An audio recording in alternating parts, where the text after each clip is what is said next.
Olá a todos, eu sou a Margarida Santos, ou Maggie Santos. E eu sou o João Páscoa. E sejam bem-vindos ao CC de Perfil.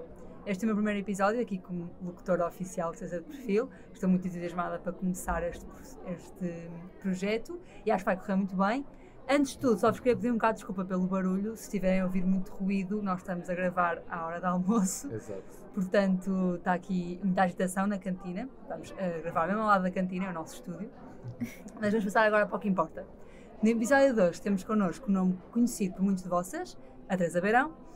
Ela está no terceiro ano de CC e está muito ligada ao mundo do cinema. Vamos falar um pouco sobre esta sua grande paixão e o seu percurso aqui na faculdade. Teresa, vamos começar com o clássico. Porquê CC e porquê na FCSH? Olá aos dois. Alô.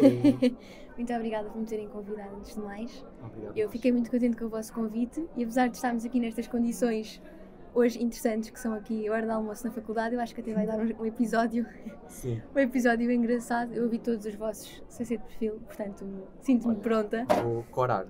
Sinto-me pronta para este episódio. Bem. Portanto, é para responder a porquê CC, não é? Uhum. Ora, eu acho que eu, como 90% das pessoas que estão na faculdade, nunca pensei em vir para CC sem ser 3 meses antes de entrar. Já tivemos algumas dessas respostas. Sim, acho que é o mais comum. Como vocês sabem, acho que a maioria das pessoas sabe, a minha grande paixão é o cinema, sempre foi a escrita e o cinema. E então, eu desde muito nova, desde para aí do 7º ano, que eu gostava mais de fazer era escrever e ver filmes. E fui literalmente pesquisar na internet o que é que eu podia fazer com estes dois gostos. E apareceu a palavra guionista. E eu passei, imaginem, uma criança a passar tipo, sim, eu quero ser guionista quando crescer. Tipo, super séria, estão a ver? E falei tipo, não, vais para a medicina. Só que, pronto, como vocês sabem também, em Portugal a indústria de cinema é muito pequena e também sempre me disseram isso. Em Portugal, vais para cinema, vais para o desemprego.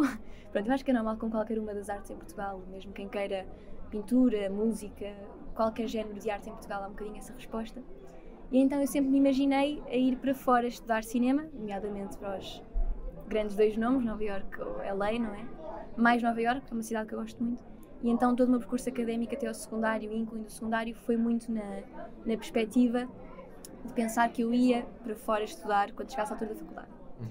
Ora, quando chegou à altura de tomar as grandes decisões, no fundo, como pronto, vocês sabem, foi 2019, portanto foi o Covid, e tendo sido o Covid foi um bocado, não vais para lado nenhum, vais ficar em Portugal que só te fazem bem, e na altura eu tive assim um bocado, pronto, é normal, uma crise de identidade, foi tanto trabalho, sempre quis ir para Nova Iorque e agora vou ficar em Portugal. Não deve ter sido nada fácil. Será que isto é um sinal? Eu estava a questionar tudo, sabem? Estava tipo, se calhar eu é que não estou pronta para ir, eu sou tão mimada, não aguento estar sem os meus pais e a minha família e os meus amigos.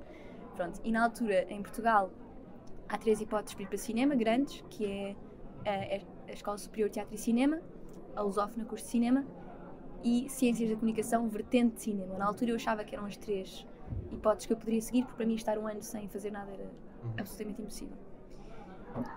Eu fui à Escola Superior de Teatro e Cinema, não me identifiquei com aquilo e ainda tentei estar um bocadinho de tempo na Lusófona, vi se gostava daquilo, se não gostava, e vim cá também conhecer a Nova. E na minha opinião o que distingue principalmente a Lusófona e a Nova é que a Lusófona, por exemplo, se tu queres seguir cinema, na Lusófona aprendes todas as componentes técnicas, ou seja, saem de lá formados muito bons operadores de câmara, muito bons operadores de som, muito bons operadores de luz, mas eu senti que faltava um bocadinho mais a componente teórica, ou seja, ele aprender melhor a escrever, que é a parte que me interessa mais, os guiões, a parte psicológica do cinema, que é o que a mim me fascina mais, e aqui a Nova é exatamente o contrário, que é, se calhar, se não tem tantas cadeiras ou tantas vertentes que ensinem melhor a parte prática, apesar de também ter algumas, a nível de componente psicológica, eu acho que não há nenhuma faculdade que tenha o currículo tão completo no que toca a escrever, a pensar, a pensamento crítico como esta faculdade. E então pus como primeira hipótese Ciências da Comunicação na Nova e não estou nada arrependida. Acho que se aprende muito e que para qualquer área que as pessoas escolham ir, das 4 vertentes, acho que se sai daqui com uma grande bagagem intelectual.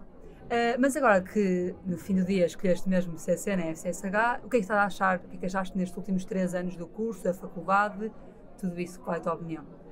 Olhem, eu acho que nós temos muita sorte. Porque, em primeiro lugar, pronto, vocês sabem que eu tenho muitos amigos no técnico, por exemplo. Ah. E, pá, só em comparação a essas duas faculdades, eu sinto-me muitas vezes aliviada de estar aqui. Muito amor para as pessoas do técnico. Sim, sem dúvida. E Não, mas- boa sorte para fazer exames que começa agora. Mas subscrevo o que estás a dizer. Mas sim. é que nós na faculdade, nós temos uma... Primeiro, eu acho que as pessoas são muito fixes aqui em geral. Ou seja, nós temos um ambiente na faculdade muito bom e que não é assim tão comum. Meus amigos vêm cá, vão à nossa esplanada, tomam aqui um café e ficam tipo, uau, vocês não todos estão muito dispostos e há pessoas a tocar flauta na rua e há aulas, pessoas a cantar. Pronto, nós temos um ambiente muito bom aqui na faculdade e eu acho que também se deve ao facto de quem está aqui. Pronto, a partida não é uma faculdade também muito difícil comparado com outros cursos. Nós, por exemplo, CC é um curso relativamente fácil no sentido em que nós entramos aqui com médias tão altas que eu acho que depois o nosso curso não é assim tão difícil Exatamente. para alunos que estão habituados a tanto método de estudo de secundário. E eu gostei muito, eu gosto muito do curso, acho que é um curso muito interessante. Claro que tem os seus problemas como todos têm, mas eu gosto das pessoas, gosto dos professores e acho que, como eu disse há bocado, nós saímos todos daqui com uma bagagem intelectual muito, muito grande e que vai ser muito positiva para nós em qualquer emprego na área da comunicação que nós queiramos fazer. Ótimo. É excelente seres daqui satisfeita e não arrependida da tua decisão, visto que também procuraste experimentar várias escolas diferentes. Há bocado um bocado o cheirinho pela paixão pelo cinema e pela escrita, disseste que começou quando eras mais nova, mas agora quero que fales um bocadinho mais. Como é que começou esta tua paixão que transborda da tua pessoa pelo cinema? Consegues localizar assim um momento? Não sei. Isto vai ser ridículo. Disclaimer, mas Sim, o primeiro filme que me lembro de ver é aquele da galinha, sabem? Que é um filme de animação. Pular a cerca? Não, Desculpa. não, é um filme de Chicken animação. Little? Sim, Ok. esse é o primeiro filme que eu lembro de ver. E lembro que foi uma ação especial porque eu não sei porque sei lá com um peluche Ok. da Chicken Little. E é a primeira ação que eu lembro de ver. E eu, não me lembro de ter ficado fascinada com esse filme, mas tenho memórias muito, muito infantis de ir ao cinema. Meus pais também me levavam muito ao cinema. E sem querer parecer clichê, mas parecendo, a sala de cinema sempre foi para mim mesmo um escape da realidade. Sempre foi o sítio onde eu me senti mais segura. E eu não tenho queixa, eu tive uma boa infância, não é por aí, mas eu nunca me senti tão bem como me sinto e ainda me sinto hoje na sala de cinema. Há qualquer coisa naquele ambiente, naquela escuridão, eu fico arrepiada a falar disto, mas sempre foi um sítio muito especial para mim. E em simultâneo, eu sempre gostei muito de escrever, sempre tive aquele orgulho, sabem, em português, de querer sempre ler meus textos que eu Aquela escrevia. grande composição. Sim, a composição dos textos, não ter nem falhas nas vírgulas. Foi sempre, pronto. E então, como eu te estava a dizer, cheguei ao 7º ano, eu acho que foi mesmo uma coisa, tipo um professor perguntar, meninos, o que é que querem ser quando forem grandes? E eu acho que também devem ter passado por isto, quando têm boas notas, a vossa família normalmente diz, vocês vão para medicina, tens boas notas, vais para medicina. E então eu durante muito tempo respondia, eu vou ser médica, para vocês verem, eu segui ciências no secundário, porque estava convencidíssima que estava indecisa entre cinema e medicina, que é, eu nem consigo ver uma ferida à minha frente, portanto era completamente uma ilusão. Mas então eu sabia, desde esse dia eu fui para casa, foi o que eu vos disse, pesquisei literalmente, o que é que eu posso fazer se gosto de cinema e de escrever. E apareceu o guionismo, e então hoje em dia já quero ser mais do que guionista, quero ser realizadora, como vocês sabem, mas então durante muitos anos eu percebi, ok, guionista é o meu futuro, eu sou obcecada por cinema, gosto de escrever, não me resta outra hipótese. Eu ainda hoje sou completamente obcecada por cinema, é uma paixão enorme que eu tenho mesmo, tenho muito carinho. Isso é ótimo, tens uma paixão tão grande que vem desde a infância, incrível. Nós sabemos que tu realizaste uma curta-metragem, Insight. Como é que foi toda essa experiência de realização, de escrever o guião, não é? Porque fizeste isso. E lá está, como é que surgiu o facto de várias pessoas de CC terem participado? Olha, o Insight foi um projeto muito interessante porque também veio um bocadinho do medo, novamente. Mas eu acho que vai fazer sentido como eu explicar porque eu não sei qual é a tua paixão, por exemplo. Se tens alguma coisa que sejas completamente... Diria dança. Dança, por exemplo. Eu acho que o único problema, teres uma grande paixão... Alguma vez pensaste... Desculpa, estou a virar a entrevista. Alguma vez pensaste em ser bailarina profissionalmente? Pensei. Pronto. Eu acho que um dos problemas de ter uma paixão é que tu, quando tens uma grande paixão, também sentes uma grande pressão associada a essa paixão, que é... Há muita gente que nunca pensou no que quer ser quando for grande ou que não tem um grande objetivo. Eu, ao ter uma paixão tão grande e objetivos tão grandes desde que era muito nova, ao mesmo tempo sempre tive muita pressão de mim mesma. Tipo, eu sei o que eu quero fazer, não tenho desculpa nenhuma para não fazer todo o meu alcance para conseguir alcançar isto, estão a ver? Sim. E nesse sentido, eu, como vos disse, comecei da escrita e do guionismo. Eu já escrevi muitos guiões, E pronto, eu tinha feito umas filmagens com família e tal, mas nunca tinha realizado nada a sério. E era um medo muito grande que eu tinha, porque escrever e realizar é completamente diferente. E escrever é um ato muito solitário, tu podes escrever guiões completamente sozinho e passar a tua vida toda só a escrever sozinho, sem ninguém te chatear. Ou podes fazer o trabalho de grupo do cinema, que no fundo é fazer uma curta, realizar uma curta, ou realizar uma longa-metragem, que não tem nada a ver. Exige que tenhas uma personalidade muito mais forte, tens de ver se és capaz de liderar uma equipa, e eram atributos que eu não sabia ainda se teria. E isso começou a preocupar-me, porque eu, mais ou menos no 10º ano, 11º, comecei a ver, calma lá, se calhar não quero só escrever, eu sou demasiado controladora, estas histórias são os meus bebés, não sei se quero dar os meus bebés ou outra pessoa para realizar, estão a ver? Então este gosto da realização veio quase por perceber que não queria que ninguém realizasse as minhas histórias e que se continuasse assim, aquilo nunca ia ser realizado. Porque eu ficar só na gaveta também não é isso que estou a escrever guiões. Então eu percebi, ok, eu vou ter de experimentar realizar, tenho de ver se tenho ou não estofo para fazer isto, ou se não tenho personalidade e posso desistir. E então surgiu a ideia de realizar o Inside, porque era uma história que eu tinha há muito tempo na gaveta, uma história pela qual eu tenho bastante carinho, um tema que me importa contar, e eu acho que só devemos fazer os filmes que interessam ver. Acho que escrever histórias é uma coisa, mas realizar filmes acho que só se devem fazer aqueles que têm alguma coisa a dizer. E eu com aquele tinha alguma coisa a dizer, tinha uma história para contar. E então decidi, olha, vai ser esta, é uma curta, portanto é perfeito, ainda por cima normalmente escrevo guiões mais longos, eu gosto mesmo de escrever longas, era um dos poucos guiões mais pequenitos que eu tinha. E pronto, falaste de ter pessoas de CC porque eu percebi que como ia ser a minha primeira vez a fazer a sério, a pagar, sabe, ia ser mesmo uma cena à séria. Eu estava com medo também de começar logo com só uma equipa de profissionais, então pensei, vai ser muito mais fácil para mim ter uma ou duas pessoas que eu já conheço, com as quais tenho confiança, para eu também poder estar meio relaxada, meio profissional. E então, como vocês sabem, a Carolina de CC e a Sara de CC foram umas queridas, e a Carolina foi a minha atriz belíssima, espetacular na curta, e a Sara foi a minha assistente e foi incansável, e sem elas isto não teria sido possível. E eu estou muito orgulhosa, acho que fiz um bom trabalho, foi difícil, posso-vos revelar aqui em primeira mão, foram 3 dias de filmagens, sendo que do primeiro eu estava tão simpática e não chefe, sabem? Estava tão tipo, eu sou uma querida, não quero mandar, que não se aproveita nada do que foi filmado no primeiro dia, nada. Então eu no final desse dia chorei, pensei, pronto, não consigo ser realizadora, posso desistir, vou escrever livros. E depois no dia seguinte acordei e pensei, vou tentar outra vez, então já fui pronto, fui chefe, percebi que é que eu estava a pagar, no final daqueles 3 dias eu não tinha mais dinheiro, portanto eu filmava. E então mudei o chip e percebi, ok, eu consigo fazer isto, e ficou feito, portanto, e eu estou muito orgulhosa do resultado final. Então essa questão, foste tu que tiveste a questão do material, os profissionais que ajudaram, foi um investimento pessoal que fizeste para... Sim, portanto, para fazer uma curta, os 3 papéis principais são sempre escrever, portanto, o guionista, o realizador e o produtor. E a parte de produção é que eu gosto menos, e foi uma coisa que eu descobri a fazer a curta, que é todo esse trabalho de arranjar financiamento, arranjar material, escolher a equipa. Esse trabalho para mim, sim, logística e burocracia. Toda a logística e burocracia eu vi que era mais para mim. Eu hoje em dia, como vocês sabem, sou produtora, mas estou ansiosa por ter já, por estar a trabalhar a um nível que possa passar esse trabalho e conhecer alguém em quem eu confio o suficiente para lhe dar o papel de produtor, porque eu já vi que isso para mim não dá. Mas no caso da minha curta, como estou a começar, e nestes primeiros projetos, claro que eu tenho de ser a produtora dos meus próprios projetos, que envolve tudo isso.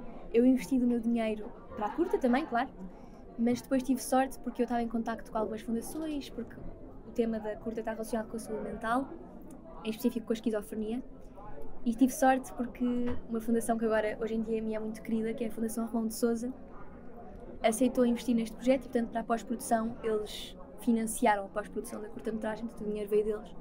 E não só fizeram isso, como depois a curta foi filmada em setembro e em dezembro eles tiveram um evento para uma conferência sobre a saúde mental internacional em Lisboa, e foi lá que eu estreiei o trailer da curta.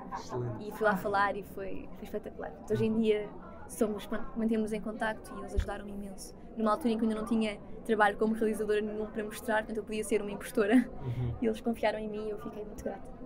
Então, além dessa estreia que tu fizeste, onde é que também publicitaste a tua curta-metragem? Ora, após a estreia do trailer, que foi em dezembro, uma coisa que eu queria muito fazer, que era um momento da minha carreira que eu sempre sonhei, era ter a minha primeira antestreia.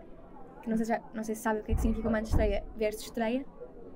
Honestamente, eu acho que tenho ideia, mas quero-te ouvir explicar. Já explica só. Basicamente, eu sabia que a curta ia para festivais.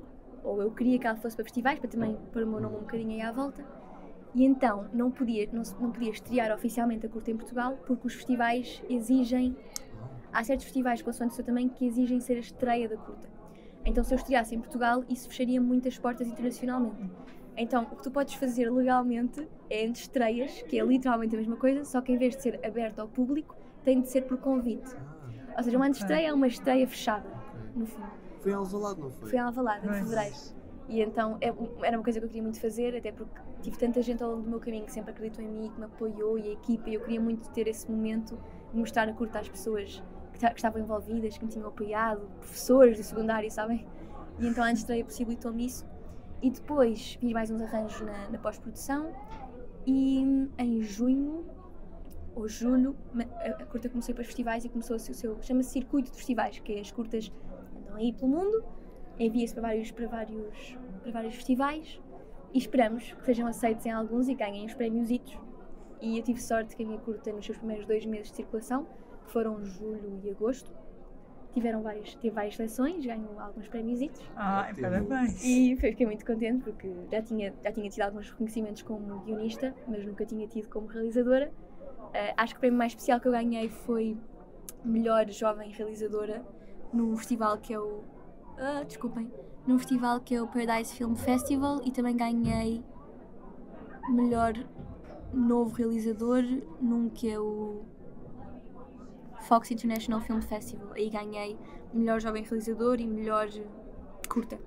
Pronto, se foi selecionada para mais alguns, mas estes foram os que me tocaram mais porque eu não sabia se era boa realizadora. Nem há palavras.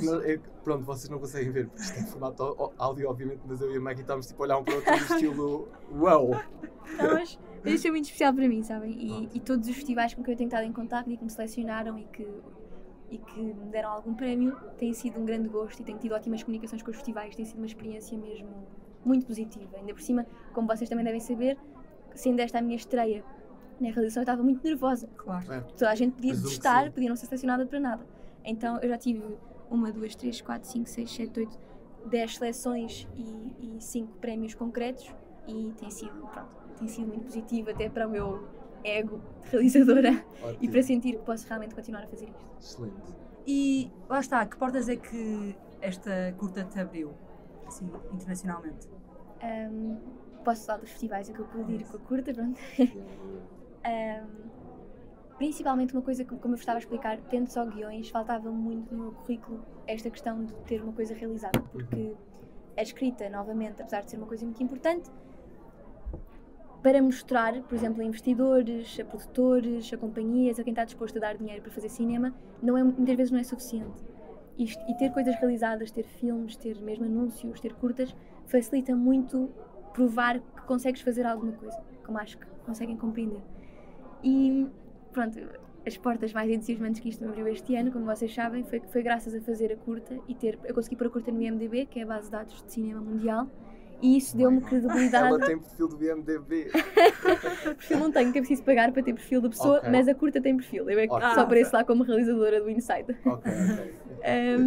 Mas apareço lá, se tocarem, apareço lá. Estás a ver, não? Estás a ver, não? Mas o facto de eu ter tido credibilidade suficiente para conseguir pôr a curta no MDB foi o salto que me faltava para conseguir, por exemplo, pedir acreditação para ir ao Festival de Cannes este ano e ao Festival de San Sebastián, que são 2 festivais, principalmente o de Cannes, era assim um dos grandes sonhos da minha vida, não é? Eu desde pequenina tinha escrito, sabem, aqueles diários com sonhos, não sei o quê, ir ao Festival de Cannes, e então ter ido foi assim, foi uma das grandes experiências da minha vida, foi espetacular, foi tudo o que eu podia imaginar e mais, e se não tivesse feito a curta tão cedo não ia lá, e foi muito bom, e hoje em dia faço parte do Marché do Filme devido a isso, devido à curta. O Marché do Filme está associado ao Festival de Cannes, é o mercado de cinema mundial, a quem fica associado quem consegue acreditação para Cannes, basicamente. E foi muito entusiasmante e eu estou muito agradecida por também me terem dado essa oportunidade. Eu achava que eles me iam dar uma grande nega, portanto, quando me aceitaram foi espetacular. E ir a esses festivais, por consequência da curta ter conseguido esses festivais, faz com que eu hoje em dia tenha muito mais contactos, pessoas que eu conheci nos festivais, produtores internacionais, que me vão ajudar para a realização da minha primeira longa-metragem, que eu espero fazer no próximo ano. Uau. Ouviram aqui? Em primeira mão. Então, só aqui a título de curiosidade, para esses festivais tens que fazer uma candidatura e depois eles fazem uma análise e consoante isso distribuem os convites, presumo que seja tudo por convite. Sim. Posso explicar porque foram processos muito diferentes para Cannes e San Sebastián e eu acho que pode ser interessante de explicar, que é, para Cannes eu ainda era completamente desconhecida. ainda não tinha ido num festival grande, pronto, fui à DOC Lisboa, imaginem. Estão a ver? Não tinha ido num festival grande, não tinha notoriedade para ir a estes festivais grandes. Sim. E então eu quase tive de pôr de joelhos a suplicar, por favor, deixem-me ir, eu quero muito ir, é um grande sonho. Só que eu já tinha tentado anteriormente e não tinha conseguido porque o trabalho como guionista não era suficiente. Eu sabia que não era suficiente. E tu não só tens de pedir a acreditação, tens de fazer um pedido, submeter um pedido, como tens de pagar para fazer esse pedido e esse dinheiro não volta. Então, tu quando estás a candidatar-te, estás só a candidatar para pedir que eles te deixem ir ao festival. Ok. Ou seja, nem sequer vais receber um convite, estás só a pedir, por favor, deixem-me ir ver, porque só podem ir ao Festival de Cannes profissionais da indústria e jornalistas. É fechado ao público, Ok. normal. Então tens de ir como profissional da indústria. E eu fiz 3 pedidos, os 2 primeiros foram recusados, o terceiro, que era o mais sério, que era do Marché do Filme, por acaso foi aceito e eu consegui ir, mas é um processo muito complicado. San Sebastián foi diferente porque, estando eu no Marché do Filme, tendo ido ao Festival de Cannes, tinha muito mais credibilidade e para esse festival eu fui convidada, ou seja, aí não tive de submeter nenhum pedido de acreditação. Já foi um bocadinho mais Quer dizer divertido. que no futuro será sempre mais fácil Sim. desbloqueando isto. Sim, porque ir ao Festival de Cannes dá uma notoriedade e uma seriedade ao teu currículo. Tu podes pôr literalmente o teu currículo, estás numa marcha do filme e isso dá-te bastantes vantagens. Eu fui a San Sebastián com muito mais regalias e outro estatuto do que tive em Cannes, não é? Porque estava associada a ter ido ao Festival de Cannes neste mesmo ano. E isso facilitou-me muito agora alguns também contactos. Excelente. E só uma curiosidade muito rápida, podias levar convidados? Contigo podias levar mais uma pessoa? Para Cannes não, para San Sebastián podia. Ok. Porque eu, como estou como produtora, posso levar tecnicamente empregados da produtora, não os tendo, podia levar, por exemplo, pessoas que tivessem trabalhado comigo na curta. Ok. Agora, nós sabemos também que tu tens uma produtora independente. Como é que a criaste e como é que é todo o processo de a gerir uma produtora tão nova? Olha, criar uma produtora é uma grande estucha, sinceramente. Novamente, trabalho de produção não é a minha área, mas na realidade isto parece muito romântico, ter aberto atividade como produtora, mas não é assim tão giro. Foi literalmente feito porque para a curta eu ia fazer pagamentos e legalmente eu não quero ter problemas nas finanças enquanto tenho pouco dinheiro, portanto, e então legalmente não podes fazer pagamentos sem teres atividade aberta. E eu tive de abrir atividade como produtora. Contrataste pessoas, Sim. etc. Deixa-me só acabar as papas. Mais um dia, Não, São para a Teresa, Teresa. estas Só para palmas mim, são para a porque eu Teresa. sou produtora. Meu Deus. Não, é que hoje está a ser mesmo um dia especial Está a aqui, ver já. ser especial, já. Deve ser da chuva, notas Não, que eu mas estou a é dar. de quase certeza. Mas podes retomar. Não é. Não é. Portanto, eu tive de abrir literalmente porque pronto, eu nunca tinha ido a um contabilista, por exemplo, nem a um advogado. E de repente, como ia fazer pagamentos, tive de contratar um contabilista, tive de contratar um advogado para tratar dos contratos, para estar tudo em ordem, porque, pronto, como vocês devem saber, quanto mais no início da tua carreira estás, quanto menos dinheiro estás, mais fácil é ter problemas com as finanças, com a segurança social, com a lei, porque é tudo muito difícil de perceber. E eu acho que nós, por exemplo, eu tinha zero conhecimentos das finanças, ainda hoje percebo muito pouco e acho que é uma coisa, por exemplo, que nos falta muito. Nós devíamos saber mais, nós devíamos saber muito mais sobre as finanças e segurança social e IRS do que sabemos. Eu não sabia nada e então fui pela primeira vez ao contabilista, fui pela primeira vez a uma advogada e o contabilista disse-me logo que Teresa, tu não vais poder fazer pagamentos sem abrir atividade como produtora. Foi isso, e tive de abrir atividade como produtora para poder fazer os pagamentos e não estou registrada como empresa mesmo, porque para isso tenho de aumentar um bocadinho e vou ter de pagar mais impostos e vou ter de contratar pessoas, mas tenho atividade aberta como produtora, portanto, apesar de atualmente a minha área principal ser guionismo e realização, oficialmente para as finanças eu sou a produtora. Ok, ótimo. E pronto, presumo, como já deste, foi um processo bastante complexo. Muito complexo. Mas não te foi vedado, pois não? Tu conseguiste progredir, o único desafio foi a complexidade da... Sim, eu acho que é muito mais fácil do que eu pensava. A parte difícil é que eu não tinha mesmo conhecimento nenhum como é que se faziam estas coisas. Portanto, se não fosse a ativa ajuda do contabilista, e foi ele que me permitiu, ele ajudou-me imenso, eu não sabia sequer como é que se abre a atividade das finanças. Mas sem ser isso não tive grande problema. Acho que correu tudo bem e que eu saiba está tudo certo nas finanças, acho que não fiz nada de mal, mas foi interessante. Acho que é uma boa experiência, foi mesmo passar quase de brincar ao cinema para fazer cinema a sério, sabem? A primeira vez que eu recebi um recibo verde de um dos meus trabalhadores, senti mesmo, ok, isto está a ficar sério. Ok, ótimo. Mas foi muito giro, é giro. Então, é que criar a produtora não era bem um objetivo, foi mais um meio para atingir um fim. Olha, eu posso dizer que eu sempre, um dos meus sonhos, não só falar dos meus sonhos, mas pronto, não se fala de cinema. Um dos meus sonhos é, quando eu for mais velha, quando tiver para aí 70 anos, caso eu vá trabalhar por fora, para os Estados Unidos, que é mais provável, quando eu voltasse, abrir uma produtora em Portugal e só produzir filmes portugueses. Mas já não meus, de outras pessoas. Porque eu agora, que sou uma pequena realizadora, sinto falta disso em Portugal. Sinto que há poucas oportunidades. Então, para não ser hipócrita, quando eu for mais velha, quero investir nesse género de filmes que sinto que não tive a oportunidade que investissem em mim agora, que sou uma pequena realizadora. Mas, enquanto jovem, nunca foi o meu sonho ser produtora agora, porque, como eu estava a dizer, eu ainda não tenho capacidade psicológica, nem organizacional, nem tenho mentalidade para conseguir ser produtora. É um trabalho muito difícil, eu admiro profundamente qualquer pessoa que o faça. Exige muito trabalho, muita responsabilidade, muita seriedade. Também és estudante. Sim, não sim. é só... Também ainda tem essa agravante. Sim, e é mais para mim, sabem? Eu prefiro estar a brincar, a escrever, brincar a realizar e não estar na parte de produção, pelo que não era mesmo um sonho meu, mas é uma necessidade quando estás a começar para fazer as coisas legalmente, pelo menos, se quiseres fazer as coisas legalmente. E como é que tu te sentes? Lá está, és tão nova e já tens tantas oportunidades, como é que é esse sentimento? Olha, é agridoce. Tem a parte boa que é, estou a fazer o que eu sempre quis. E agora sinto finalmente que estou mesmo na onda certa, sabem? Eu agora tenho mais uns projetos até ao final do ano, coisas que eu estou a fazer, estou a juntar dinheiro para a longa e estou mesmo contente com o que estou a fazer. Eu sinto-me mesmo bem a fazer isto e nunca tive tanta certeza como tenho agora de que realmente eu quero fazer cinema para o resto da minha vida. Mas ao mesmo tempo tem a parte agri, que é o que estávamos a falar há bocado, que é a questão da pressão. Que ao mesmo tempo eu também nunca senti tanta pressão. Eu tenho objetivos muito específicos, tenho sonhos muito altos com o cinema e tenho sempre aquela pressão de devia estar a fazer mais. Por exemplo, estou a descansar e estou a pensar, não devia estar a descansar, devia estar a fazer qualquer coisa, estás parada, sabem? E essa parte é a parte má, mas eu acho que é normal com qualquer pessoa que tem sonhos, essa pressão de poder estar a fazer mais para alcançar isto. Mas em geral é bom, atenção, em geral é muito divertido fazer cinema. E tens uma pequena mensagem para alguém que possa ter ambições semelhantes à tua? Ou uma pequena dica? Acho que a minha mensagem é principalmente para quem está a fazer isto em Portugal. Porque em Portugal, como vocês também sabem, a indústria é muito pequena e pode ser muito assustador ter o sonho de fazer cinema em Portugal, porque toda a gente se conhece em Portugal. Ou seja, quem tem sucesso conhece os outros que têm sucesso e há muito pouca gente nova a aparecer. Claro que de vez em quando aparece um ou dois, mas não nasce assim tantos novos talentos como nos outros países. Veja-se Espanha, França, nem vou falar dos Estados Unidos, mas aqui na Europa, estão a ver? Não há assim tantos novos talentos aqui a aparecer como há nos outros países da Europa. E então pode ser muito desmotivante para quem quer fazer cinema em Portugal ver isso. Pode sentir que nunca vai ter um espacinho para si.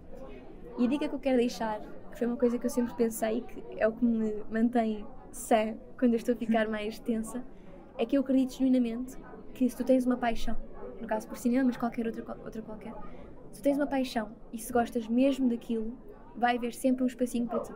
Ótimo. E pode não ser aqui em Portugal, pode ser noutro sítio e depois arranjas espaço em Portugal, mas se tu queres mesmo e estás mesmo determinado a bater em todas as portas, vocês sabem, pronto, eu vou muito a Nova Iorque para ir bater literalmente a portas, eu vou aos sítios, se tiverem paciência e se tiverem determinação suficiente para tentar mesmo, e não pode ser só dizer que estão a tentar, é fazer tudo o que está ao vosso alcance para ter sucesso, eu acredito genuinamente que há espaço para toda a gente que tem paixão trabalhar na área que gosta.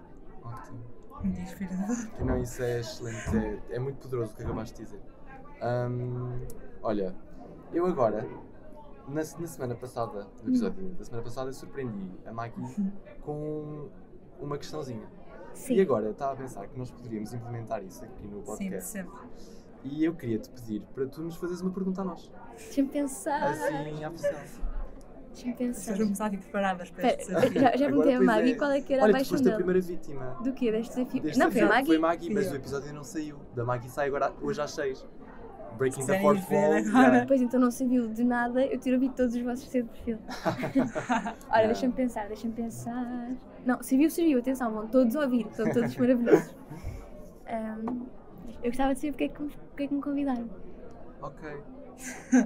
Podes começar tu, Maggie. Posso começar? Eu acho que nem é preciso elaborar muito. Tu és uma pessoa aqui no curso que eu, pelo menos, considero meio que conhecida, Ui. porque lá está, eu sou do segundo ano, tu és do terceiro e eu claro que sabia quem tu eras, e que estás muito ligado ao cinema e as pessoas veem que tu vais aos festivais e que tens a tua curta, e és uma pessoa tão interessante porque tens tanto talento e tanto talento tão nova que eu achei que era mais que óbvio convidar-nos.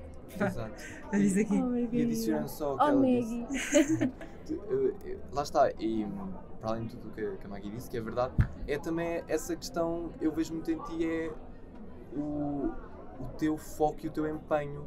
Poucas pessoas têm essa questão de terem um sonho e actually trabalharem. Por isso é que eu te disse que foi tão poderoso o que disseste há bocado.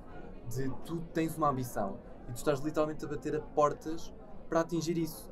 Então acho que para além de, eu vou ser sincero, eu aprendi imenso com esta conversa de coisas específicas da questão dos festivais, de todo o processo de como é começar a produtora, etc, o que é necessário fazer, mas para além disso também essa mensagem que tu dás de nós fazermos e não pensarmos só, eu tenho este sonho e vou deixá-lo aqui na minha cabeça e nas minhas fantasias. Sermos determinados a fazê-lo na realidade. Então acho que isso é uma mensagem muito poderosa e eu tinha quase certeza que no meio de tudo tu ias sempre deixar essa mensagem, por isso é que também queria muito entrevistar-te e já a ideia de entrevistar-te não foi só esta ano, a Maggie não sabe, pronto, este é o primeiro dela, mas o teu nome já tinha surgido ano passado, tu incorporas imenso o que é o CC de perfil, a história de uma pessoa de CC que é inspiradora para toda a gente ouvir e aprender alguma coisa. Posso fazer uma follow-up? Qual é que é o teu sonho, João? Oh, isso é muito complicado. Olha, é assim, eu acho que na Maggie também gosto muito de dançar, mas acho que comecei muito tarde e como estás a dizer, muitas artes é muito complicado, é muito ingrato. Comecei muito tarde, então não sei se tenho as bases e não sei se tenho agora o tempo para me dedicar. Mas acho que nos últimos tempos tenho... É assim, o meu sonho sempre é ser feliz. Eu sei que isso é muito... Eu sei que é muito clichê, mas genuinamente o meu sonho é ser feliz. Há muito tempo não ouço ninguém dizer isto. Eu tenho só que encontrar o caminho para o conseguir. Acho que continuar a dançar algo na minha vida e se calhar encontrar um ofício pelo qual me apaixono são caminhos para a minha felicidade. E depois toda a parte pessoal, mas acho que se calhar o meu sonho é encontrar as ferramentas que eu quero para ser feliz. Agora tens que ser tu a responder, Agora sou eu. Que é para não ficar aqui. Bem, o meu sonho é muito complicado. Mas lá está. Se formos assim, sonhos de infância, eu acho que tenho lá está 2, que é ser dançarina, ser bailarina. Eu adorava. Nem vou começar a falar que senão fica a desenvolver. Se quiserem ouvir mais sobre esta minha paixão, podem ir ouvir o outro episódio. Eu vou já seguir. E também, quando eu era pequena, também tinha muito sonho de ser escritora. Que eventualmente tipo, se esvaneceu um bocado, mas tenho sempre isso presente na minha cabeça. Está lá, o ser escritora e escrever romances, eu sempre tive isso muito na minha cabeça. Portanto, olha, se quiser escrever para cinema, ainda podemos trabalhar juntas. Olha, o João sabe, estou a fazer um projeto. Exato. Tão capaz como tu. Não estou ao teu nível, Teresa. Mas é o que a Teresa está a dizer, temos que começar por algum lado. É verdade? Ela, literalmente... Sim, porque eu deixei isto um bocado de lado, é só aquela coisa que eu tenho na cabeça, porque eu gosto de ler, gosto de escrever, gosto de criar histórias, mas nunca veio muito assim. Olha, talvez seja este ano. Olha, quem sabe. Bem, Teresa, agora deixamos-te aqui um espaço para tu promoveres-te a ti ou promoveres um projeto teu que tenhas, futuro, qualquer coisa. Pronto, olha, podem espreitar a minha página do IMDb do Insight 2022, há de ser o primeiro que aparece. Apesar de. Acho que está lá o trailer, caso queiram também espreitar o trailer. Então também está nas minhas redes sociais, o trailer, Teresa.beirão, está lá o trailer da curta. E aproveito para mencionar que eu estou agora a fazer um projeto que o João já sabe, que eu vou fazer 6 curtas em 6 semanas. Esse projeto deve sair mal seja acabado de fazer, portanto, se tudo correr bem, há de sair logo dia 1 de janeiro. Por isso, se quiserem espreitar, dia 1 de janeiro há de sair esse projeto, que é 6 curtas em 6 semanas. E pronto, acho que é isso. Nós vamos espreitar e boa sorte para esse projeto. Obrigada. Olha, é com muita pena minha que tenho que fechar o episódio. Eu acho que a Maggie Podemos concorda. Podemos ficar aqui mais 1 hora se fosse preciso a falar. Obrigado, Teresa, por aceitares o convite e por esta conversa. Acho que foi mesmo bonito. Enriquecedora. Foi mesmo uma conversa muito especial. Para além disso, também agradeço a toda a gente que ouviu. Não se esqueçam de ir ouvir os outros podcasts do NECO, o CC Cultural e o Caos na Esplanada. Para além disso, estejam também atentos às atividades do NECOM, sempre coisas muito entusiasmantes. E pronto, sejam felizes. E nós vemos no próximo CC Perfil. Obrigado, beijinhos. Obrigada.